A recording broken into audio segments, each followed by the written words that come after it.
2019 میں press club کا جب پریزیڈنٹ بنا تو میں نے اپنی تقریر میں ایک بات کہی تھی کہ میرے یہاں اداروں سے اختلاف بھی ہوتے ہیں، حکومتوں سے اختلاف بھی ہوتے ہیں، لیکن یہ میرے گھر والوں کو یہ یقین ہوتا ہے کہ رات کو شام کو میں جو ہے وہ صحیح سلامت گھر واپس پہنچوں گا، اپنی فیملی کو جوائن کروں گا.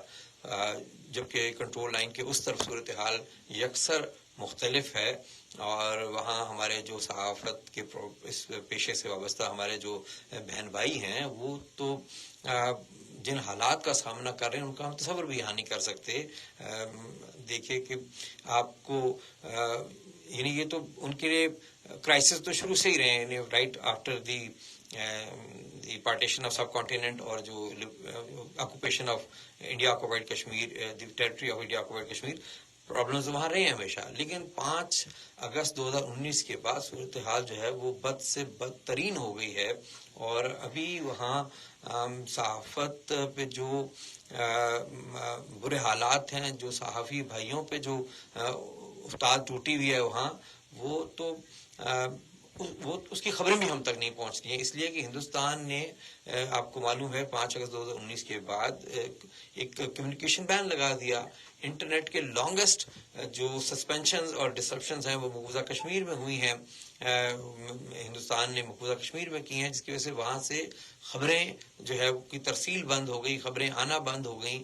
اور اس بدترین صورتحال کے باوجود جو صحافی کو کوشش کرتا ہے خبر دینے کی، تو اس کو پھر جو ان کے ڈریکونین لاز ہیں، unlawful activities prevention act, UAPA، public safety act, جن میں آپ کو بغیر کسی ضمانت کے، بغیر کسی وجہ کے پہلے اٹھایا جا سکتا ہے، اور بغیر کسی ضمانت کے آپ کو کئی عرصے تک قید رکھ سکتے ہیں. تو اس طرح کے یعنی صرف جو ان کی مین اسٹریم ٹریڈیشنل میڈیا میں جو خبریں ہیں اس پہ بھی، نہ صرف اس پہ بلکہ سوشل میڈیا پوسٹ پہ بھی ان کو ان کالے قوانین کا سامنا کرنا پڑا. اور یہی وجہ ہے کہ آپ دیکھیے کہ مقبوضہ کشمیر میں صحافت بالکل ختم ہو گئی ہے. اور اپریل 2020 میں، شاید جون 2020 میں جو ہندوستان نے نئی میڈیا پالیسی جو لائی مقبوضہ کشمیر کے لیے، اس کی روح سے اب گورنمنٹ آفیشلز یہ ڈیسائیڈ کرتے ہیں کہ کون سی خبر درست ہے، کون سی خبر فیک ہے، کون سی خبر پبلشیبل ہے، کون سی خبر جو ہے وہ نہیں شائع ہو سکتی. تو اس پالیسی کے نتیجے میں عملاً مقبوضہ کشمیر کے جو ہمارے اخبارات ہیں، جو ایک بڑا تھرائیونگ میڈیا تھا وہاں کا، بہت بہترین اخبار تھے، انہوں نے ایک بڑی اچھی صحافیوں کی نسل تیار کی تھی جو نہ صرف کشمیر کے اندر اپنے فرائض سر انجام دے تھی بلکہ انہوں نے دنیا میں اپنا لوہا بنوایا تھا. ہندوستان کے جو مین اسٹریم میڈیا میں اپنی جگہ بنائی تھی، انٹرنیشنلی انہوں نے اپنی جگہ بنائی تھی، اور آج بھی ان کو کئی دنیا کے ممالک سے جو ہے جابز کی آفر ہوتی ہیں، ان کو بلایا جاتا ہے. یہ الگ بات کہ ہندوستان اب ان کو الاؤ ہی نہیں کرتا جانا. تو اس جو لوکل میڈیا تھا اس نے موقع ان کو فراہم کیا. ہندوستان کے میڈیا نے تو ہمیشہ آفیشیل لائن ہی ٹو کی ہے، لیکن اب اس لوکل میڈیا کو بھی جو ان کے سرکاری جو پریس انفارمیشن ڈپارٹمنٹ ہے، معلوم اس کا نام کیا ہوگا وہاں، لیکن اس کے ترجمان بنا کے رکھ دیا کہ جو خبر وہ دیں گے وہی شائع ہو سکتی ہے، جس خبر کو اپروو کریں گے وہی شائع ہو سکتی ہے، اس کے علاوہ کوئی شائع نہیں ہوتی. اس کی نسبت ہمارے ہاں تو ہمیں کوئی پریس ایڈوائزری ہمارے ہاں نہیں ہے. ہمارے ہاں اخبارات آزاد ہیں، جو ان کا من چاہے چھاپ دیں، کئی دفعہ غلط بھی چھاپ دیتے ہیں پھر بھی کوئی پوچھتا نہیں ہے. یہاں تو اتنی آزادی ہے کہ، اور وہاں تو صحیح چھاپنے پر بھی آپ کی پوچھ تاچھ ہوتی ہے، یہاں غلط چھاپنے پہ بھی نہیں ہوتی. تو یہ ایک واضح فرق ہے دونوں اطراف میں جو کہ نظر آتا ہے بہت شدت سے 5 اگست 2019 کے بعد یہ واضح ہوا ہے. جی، بڑی تفصیل کے ساتھ آپ نے پس منظر بتایا آزاد کشمیر اور مقبوضہ کشمیر میں صحافت کس حال میں، اور ایک فرق بھی آپ نے بڑا واضح فرق بتایا کہ انہوں نے آپ خود بھی، آپ کا آباء و اجداد کا تعلق مقبوضہ کشمیر سے، اور دونوں اطراف کے صحافیوں کی بلا شبہ آپ نمائندگی بھی کرتے ہیں، اور مقبوضہ کشمیر کے صحافیوں سے رابطے میں بھی آپ رہتے ہیں. اور میں سمجھتا ہوں کہ بڑی جو اہم معلومات تھی جو آج کے دن ہمارے دیکھنے اور سننے والوں کو پتہ چلنی جو ہے نا چاہیے، جو آپ نے بتائی. اچھا طارق نقاش صاحب، آزاد کشمیر میں کیا صورتحال ہے؟ آپ نے تو ذکر فرمایا کہ فرق ہے بہت زیادہ، اور آزادی اظہار رائے کی اتنی زیادہ پابندیاں جو ہے نا وہ یہاں پہ نہیں ہیں جس طرح سے مقبوضہ کشمیر میں. صحافی کتنے مضبوط ہیں، اخبارات اور باقی اداروں کے ساتھ وابستہ جو ہیں نمائندگان، اور صحافت کا کیا مستقبل ہے؟ آزاد کشمیر یونیورسٹی میں ماس کمیونیکیشن کا ایک شعبہ بھی ہے، اور بہت سارے بچے اور بچیاں صحافت کا شعبہ اختیار کرنا چاہتے ہیں. تو کیا کہیں گے آپ کے کیا کیا مواقع ہو سکتے ہیں جو ینگ جنریشن اس فیلڈ کی جانب آ رہی ہے؟ اگر مجھے آپ اجازت دیں تھوڑا سا ابھی میں سمجھتا ہوں مقبوضہ کشمیر کی صورت جی ضرور آپ ابھی ڈسکس ہونا باقی. آپ نے مجھے کہا کہ میرے رابطے ہیں، اس میں کوئی شک نہیں کہ میرا چونکہ ایک تو آپ نے خود بتا بھی دیا میرا تعلق ایک ڈیوائیڈڈ فیملی سے ہے. میرے والد صاحب سری نگر شہر خاص سے جو ہے وہ ایک نوجوان طالب علم کی حیثیت سے مہاجرت کر کے یہاں اس طرف آئے تھے پاکستان کی محبت میں، جیسے کہ اور ہزاروں نوجوان اس وقت آئے تھے. میرے والد بھی ان میں شامل تھے. تو مجھے اللہ تعالیٰ نے موقع دیا. میں 2004 میں دو کشمیری صحافیوں میں شامل تھا. میرے علاوہ روشن مغل صاحب تھے ہمارے دوست، جو آج کل ایک امریکی نشریاتی ادارے کے لیے کام کرتے ہیں. وہ اور میں پاکستان سے جانے والے پہلے صحافتی وفد میں شامل تھے جو SAFMA South Asia Free Media Association کے زیر اہتمام یہاں سے ہندوستان اور وہاں سے ہندوستان کے زیر قبضہ کشمیر میں گیا تھا. میں اس میں بھی شامل تھا. 2004 اکتوبر میں ہم گئے تھے. پھر اس کے بعد مجھے اللہ تعالیٰ نے موقع دیا 2008 میں بس سروس کے ذریعے اپنی والدہ اور چھوٹے بھائی کے ساتھ وہاں گیا، اور ہم لگ بھگ وہاں 4 ہفتے رہے سری نگر میں اپنے عزیزوں کے پاس. پھر میں اس سے اگلے سال مجھے موقع ملا، ایک نئی دلی کی ایک این جی او ہے جو اس پہ بیک چینل ڈپلومیسی پہ کام کرتی ہے، پیس پہ کام کرتی ہے. تو انہوں نے مجھے دعوت دی اور میرے ساتھ کچھ اور یہاں سے ایکٹیوسٹ بھی تھے آزاد کشمیر کے. تو ہم واگا بارڈر کے ذریعے وہاں گئے. بعد میں مجھے 2 دفعہ مواقع ملے، لیکن شاید میرے مقدر میں وہاں کے کہتے ہیں آب و دانہ نہیں تھا، میں نہیں جا سکا. لیکن 2 دفعہ مجھے دعوت اس کے بعد ایک این جی او کی طرف سے ملی تھی. لیکن جب 3 دفعہ میں گیا تو ایک تو میرا وہاں پرسنل ایک ریلیشن شپ دوستوں کے ساتھ ڈیولپ ہو گیا، جو وہاں کے جرنلسٹ کمیونٹی تھے. ایک زبان کا بھی ایک تھا ایک اثر کہ ہم ایک زبان میں کمیونیکیٹ بھی کر لیتے تھے. تو میرا ان کے ساتھ بہت عرصے تک 2019 تک ہمارا مستقل جو ہے اور فریکوینٹ رابطہ رہتا تھا. پھر جب میں چیورنگ اسکالرشپ کے لیے آج سے 10-11 سال پہلے برطانیہ گیا تو وہاں سے میرے ایک بھارت کے زیر قبضہ کشمیر سے بھی ایک دوست تھے، بھارت کی طرف سے بھی آئے تھے، ایک ہمارے وہاں سے بھی تھے سری نگر کے ایک صحافی تھے. تو میرا دوستوں سے بہت اچھا رابطہ تھا اور ہمارے درمیان معلومات کا تبادلہ بھی ہوتا تھا. مثلا کوئی اگر خبر کرنی ہے، ایسی خبر جس کی مجھے معلومات اکراس دی LOC سے چاہیے تو وہ مجھے پرووائڈ کر دیتے تھے. مثلا میں مثال دیتا ہوں آپ کو، تو میں ریڈیو پہ اسٹوری کر رہا تھا تو مجھے چاہیے تھا وہاں کتنے اسٹیشن ہیں اور کہاں ہیں، وہ مجھے وہاں سے معلومات ملی. میں کیا کر رہا تھا آزاد میں ایک ہماری خاتون افسر ہیں، مجھے پہلی بار ڈی سی لگی، وہ پہلی آزاد کی خاتون ڈی سی تھیں. تو میں نے جاننا چاہا کہ مقبوضہ کشمیر میں یہ اعزاز کس خاتون کو کب حاصل ہوا تھا. تو یہ معلومات، اس طرح کی معلومات انہیں اگر کبھی درکار ہوتی تھی آزاد کشمیر کے حوالے سے تو وہ مجھ سے کانٹیکٹ کرتے تھے.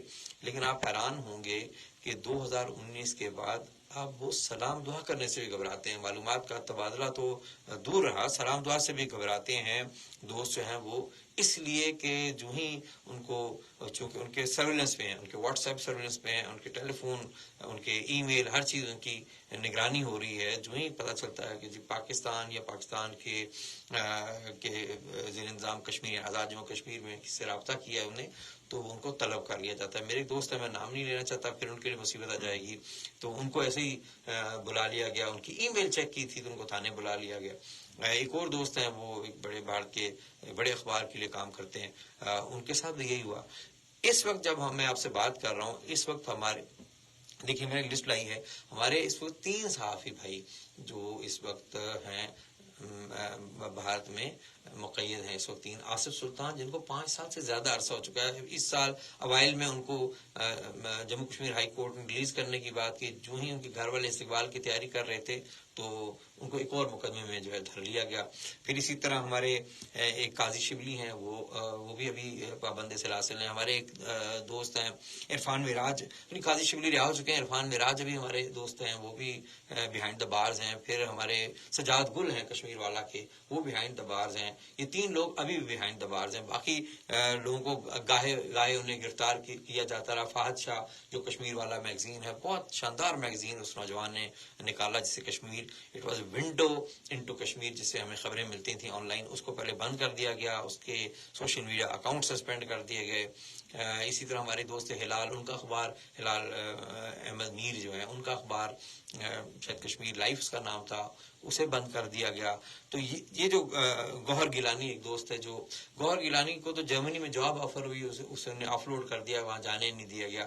تو یہ 4-5 لوگ ایسے ہیں، آصف سلطان، گوہر گیلانی، فہد شاہ اور مسرت زہرا. مسرت زہرا ایک ایوارڈ یافتہ فوٹوگرافر ہیں جن کو ایئرپورٹ سے ان کو بھی جانے نہیں دیا گیا تھا. اور ایک گلزار ہمارے ایک ساتھی ہیں، اور ایک عرفان معراج جن کا میں نے نام لیا. ان کو ان لافل ایکٹیویٹیز پریونشن ایکٹ کے تحت ان کو بک کیا گیا.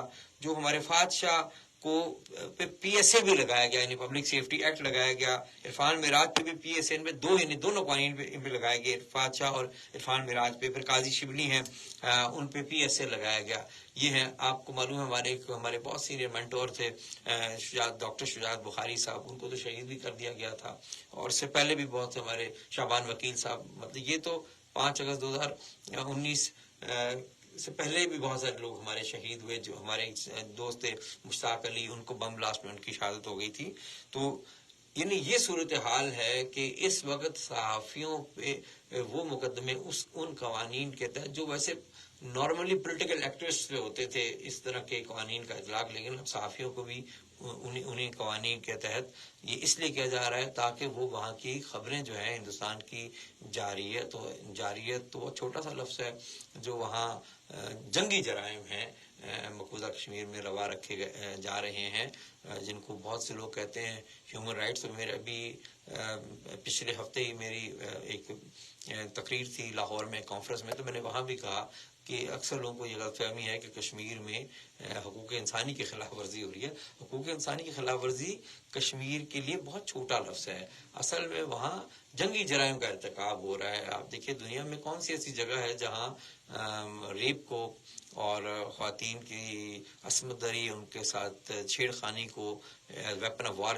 جو ہے وہ استعمال کیا جاتا ہو. دنیا میں کون سی جگہ ہے جہاں انسانوں کو ہیومن شیلڈ بنایا جاتا ہو، شیلڈ کے طور پہ گاڑیوں کے بونٹ سے باندھا جاتا ہو، اور ان جرائم کے ارتکاب کرنے والے جو درندہ صفت افراد ہیں ان کو سزا بھی نہ دی جاتی ہو. یہ صرف مقبوضہ کشمیر میں ہوتا ہے. تو یہ صحافیوں کو ہراس کرنے کا، ان کے خلاف مقدمات قائم کرنے کا، انہیں روز صبح شام تھانوں میں طلب کرنے کا مقصد یہ ہے کہ اس طرح کی کوئی بات کشمیر سے، مقبوضہ کشمیر جو ایک آہنی پردے کے پیچھے چھپا رہے، یہ باتیں باہر نہ جائیں. ایک تو یہ بات میں وہاں. تو آج کے دن ہم یہاں آزاد کشمیر کے دارالحکومت مظفر آباد سے اپنے مقبوضہ جموں کشمیر کے جو صحافی بہن بھائی ہیں ان کو ہم خراج تحسین پیش کرتے ہیں.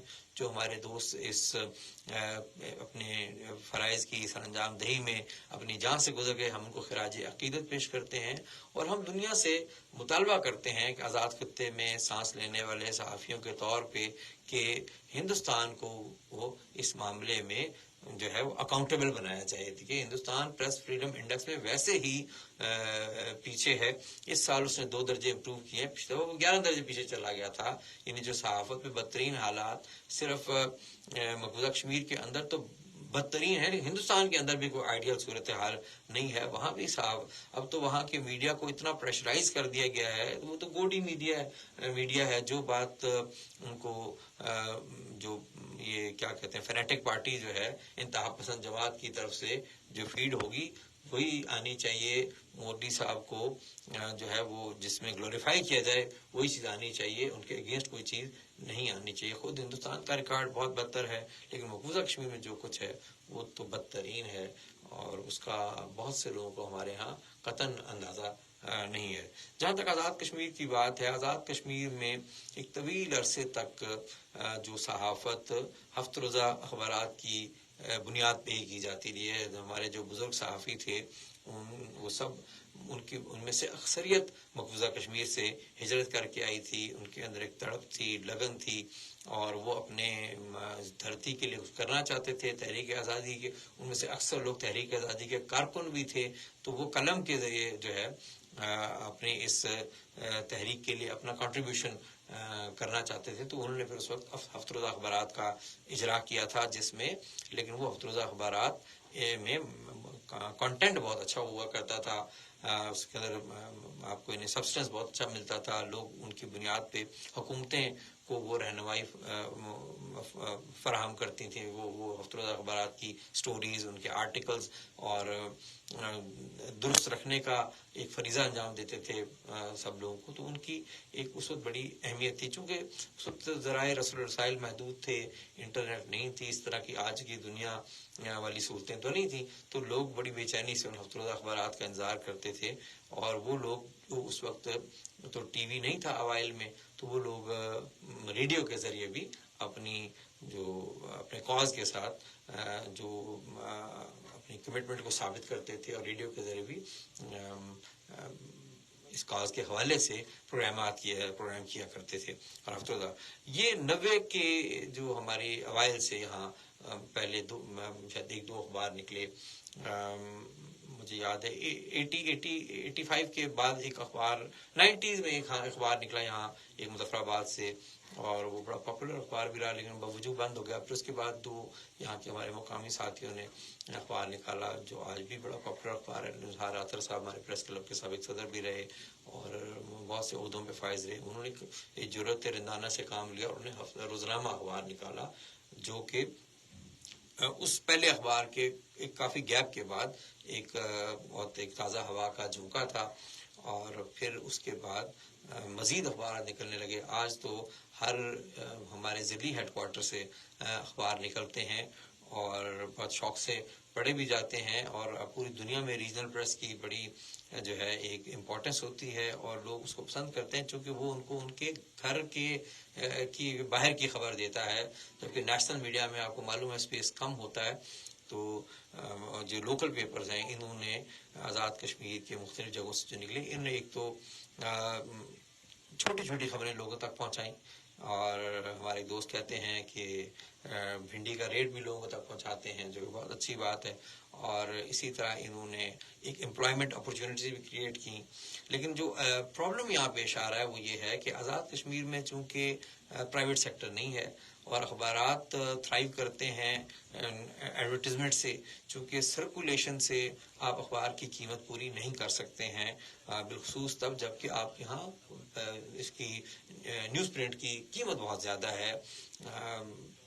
دیکھیے ہندوستان میں بہت سستے ہیں اخبارات, لیکن ہمارے ہاں اخبار اس لیے مہنگے ہیں کہ نیوز پرنٹ مہنگا ہے اور یہ ہمیں امپورٹ کرنا پڑتا ہے. تو چھوٹے اخبارات پہ بھی اس کا زیادہ اثر پڑتا ہے, اور چھوٹے علاقے پہ زیادہ اثر پڑتا ہے کہ چلیں پاکستان میں ایک بڑا علاقہ ہے, وہاں انڈسٹری ہے, پرائیویٹ سیکٹر بہت زیادہ ہے, تو وہ پرائیویٹ سیکٹر کے اشتہار بھی ان کو آتے ہیں, گورنمنٹ کی ایکٹیویٹیز بہت زیادہ ہیں. ہمارے ہاں لے دے کے صرف حکومتی اشتہار ہی اخبارات کا سورس آف انکم ہے. جیسے کہ میں نے پہلے کہا کہ آپ سرکولیشن سے ارن نہیں کر سکتے, آپ کو ایک اخبار کی جو لاگت ہے جتنی ایک اخبار کے پرنٹ ہونے پہ آپ کو آتی ہے وہ قیمت سے کئی گنا زیادہ ہے. تو وہ کمپنسیٹ کرتا ہے آپ کو ایڈورٹیزمنٹ کا جو ریونیو آتا ہے وہ سے. تو وہ آزاد کشمیر میں بہت کم ہے. اس کے باوجود یہاں کے اخبارات بہت اچھے اخبار ہیں, بہت اچھی محنت باز لوگ کرتے ہیں, بہت ان کا لے آؤٹ بہت اچھا ہے. کچھ اخبارات سے مجھے شکایت رہتی ہے کہ اپنے وہ کنٹینٹ پہ توجہ نہیں دیتے. میں سمجھتا ہوں کہ اگر اخبار کا کنٹینٹ اچھا ہے, میں مقبوضہ کشمیر کی مثال دیتا ہوں, وہاں ایک ہفتروزہ ہے چٹان کے نام سے, بہت تاریخی ہفتروزہ ہے, اور مجھے یاد ہے کہ لوگ اس ہفتروزے کا انتظار کرتے تھے کہ آج ہفتروزہ چٹان جو ہے وہ نیوز اسٹینڈ پہ آئے گا, اور لوگ خرید کے جاتے تھے, پڑھتے تھے کنٹینٹ کی وجہ سے.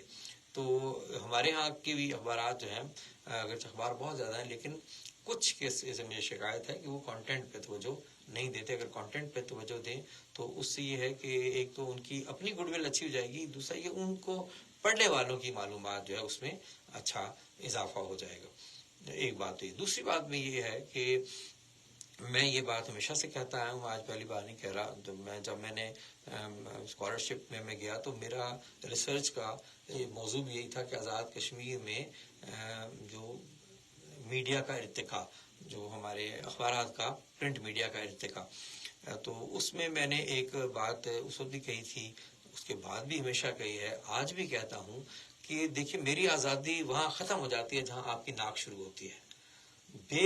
بے مہار آزادی جو ہے وہ کسی کی نہیں ہونی چاہیے. ہم پوری دنیا کو اگر اکاؤنٹیبل ٹھہراتے ہیں, ہم سے مراد اخبارات, میڈیا, صحافی, تو ہمیں خود کو بھی اکاؤنٹیبل ٹھہرائے جانے کے لیے ہم وقت تیار ہونا چاہیے، ہمارے لیے بھی کوئی حدود و قیود ہونی چاہیے. اب جب سے سوشل میڈیا آیا ہے تو ہر بندہ جس کے ہاتھ میں موبائل ہے، جس کا ایک اکاؤنٹ ہے، وہ صحافی بن گیا ہے. جبکہ صحافت ایک باقاعدہ ایک سکل ہے، اور اگر کوئی بندہ کسی کو انجیکشن نہیں لگا سکتا ٹریننگ کے بغیر، کوئی اپنے آپ کو ڈاکٹر نہیں کہلوا سکتا ایک خاص تعلیمی قابلیت کے حصول کے بغیر، کوئی انجینئر نہیں کہلا سکتا، آرکیٹیکٹ نہیں کہلا سکتا، چارٹرڈ اکاؤنٹنٹ نہیں کہلا سکتا، ویٹرنری ڈاکٹر نہیں کہلا سکتا، ایک ایگریکلچر آفیسر نہیں کہلا سکتا، تو صحافی کیسے کوئی بھی شخص اپنے آپ کو کہلا سکتا ہے؟ اس کے لیے بھی کوئی تربیت ہونی چاہیے، اس کے بھی حدود و قیود ہونے چاہیے، اور اس کو جو فالو کرے اور اس کی بات کو پھر اہمیت ملے گی. لیکن اگر ہم ان حدود و قیود کا خیال نہیں رکھتے، ان پیرامیٹرز کا خیال نہیں رکھتے، تو ہماری بات میں پھر وزن نہیں رہتا. پھر اس کی ہوتا یہ ہے کہ اس ایک غلط بات کی آڑ میں حکومتیں سب کو بدنام کرتی ہیں کہ جی صحافی ایسے ہیں، اخبارات ایسے ہیں، یہ جھوٹ لکھتے ہیں. وہ جھوٹ سب نہیں لکھتے، کوئی ایک اگر لکھ گیا یا کسی نے ارادتاً یا غیر ارادی طور پہ غلط لکھا بھی، تو اس کا مطلب یہ نہیں سب غلط لکھتے ہیں. تو لیکن ایک مچھلی سارے تالاب کو گندا کرتی ہے. اس لیے میں کہتا ہوں کہ ہمارے جو ادارے ہیں ان میں پروفیشنلز ہونے چاہیے. اس کے لیے کچھ کوالیفیکیشن بار ہونا چاہیے کہ کون صحافی بن سکتا ہے. میں ایز اے صحافی ججز کو بھی تنقید کا نشانہ بناتا ہوں، میں ایز اے صحافی کسی حکومتی وزراء کو بھی تنقید کا نشانہ بناتا ہوں، سیکرٹری ٹو دی گورنمنٹ کو بھی تنقید کا نشانہ بناتا ہوں، ڈپارٹمنٹس کو بھی تنقید کا نشانہ بناتا ہوں. تو یعنی میرے پاس تمام قابلیت ہے. مجھے یاد پڑتا ہے کہ ایک صاحب نے کسی میڈیکل کے حوالے سے کوئی خبر کسی نے چھاپ دی تھی، تو میں نے ان سے سوال کیا تھا کہ کیا آپ کی ایکسپرٹیز ہے اس شعبے میں؟ فرض کریں میں آپ کے پاس آ گیا اور میں نے شکایت لے آیا کہ جی فلاں ڈاکٹر صاحب نے میرا ٹھیک علاج نہیں کیا، تو میں اس کی بات پہ مجھے خبر نہیں چھاپنی چاہیے، کیونکہ میری ایکسپرٹیز نہیں ہے. مجھے پھر کسی اور ڈاکٹر سے پوچھنا چاہیے کہ یہ صاحب طارق نقاش صاحب آ گئے ہیں، ان کا یہ الزام ہے، تو یہ ان کو دوائی ملی، یہ ان کا مرض تھا، تو کیا یہ ان کا الزام درست ہے؟ اور پھر اس ڈاکٹر کا بھی موقف لینا چاہیے.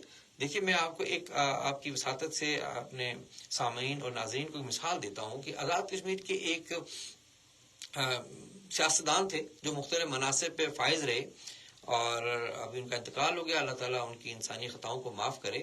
تو ان کی ایک نیپوٹزم کی میں نے ایک کیس پکڑا. نیپوٹزم کا کیس کا میں 40 صفحات کا ریکارڈ لے کر آیا کہ کل کہیں وہ چیلنج اگر کریں تو میرے پاس ثبوت ہو. اس کے باوجود میرے اخبار نے وہ خبر نہیں چھاپی، اور مجھے انہوں نے کہا کہ نہیں، آپ ان سے ان کا موقف لیں. میں نے اخبار کو قائل کرنے کی کوشش کی کہ وہ مجھے موقف نہیں دیں گے، وہ مجھے پریشرائز کریں گے آپ سٹوری نہ کریں. لیکن انہوں نے کہا نہیں. میں نے کہا میرے پاس ساری ایویڈنس ہے. انہوں نے کہا بھلے ہو آپ کے پاس ایویڈنس، ان کا موقف آنا چاہیے. میں اپریشیٹ کرتا ہوں. میں نے موقف لیا، انہوں نے انکار کیا، جو کچھ کیا میں نے وہ چھاپ دیا، سٹوری چھپی، وہ اس کو چیلنج نہیں کر سکے. یہ میں کہتا ہوں یہ ہمارے دوست اگر لرن کر جائے تو آزادی صحافت یہی ہے. بالکل ایسا ہی ہے. یقیناً بہت شکریہ آپ سے بہت ساری گفتگو کرنی تھی، اور بڑی مفید گفتگو ہو رہی تھی، اور میں خاموشی سے سن رہا تھا کہ زیادہ سے زیادہ آپ گفتگو کریں، اور ہمارے دیکھنے والے اور سننے والے آج کا جو دن یوم آزادی صحافت کے حوالے سے اس پہ ایک حقیقی صحافی کی بات زیادہ توجہ کے ساتھ سن سکے. بہت شکریہ. اور میں سمجھتا ہوں کہ جو آپ نے نشاندہی فرمائی کہ ظاہر صحافت کے حوالے سے بھی ہمیں خود بھی کچھ حدود و قیود کا تعین کرنا پڑے گا.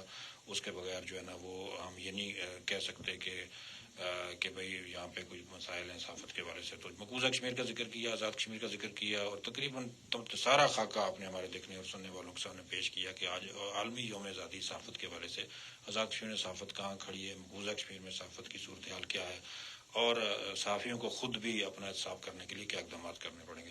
سامعین، ہمارے پروگرام کا وقت مختصر ہوتا ہے، اس کے ساتھ ہی ہمارے آج کے پروگرام باخبر کشمیر کا وقت ختم ہو جاتا ہے. انشاءاللہ کل نئے موضوع کے ساتھ آپ دوبارہ حاضر ہوں گے. اس وقت تک کے لیے اللہ حافظ.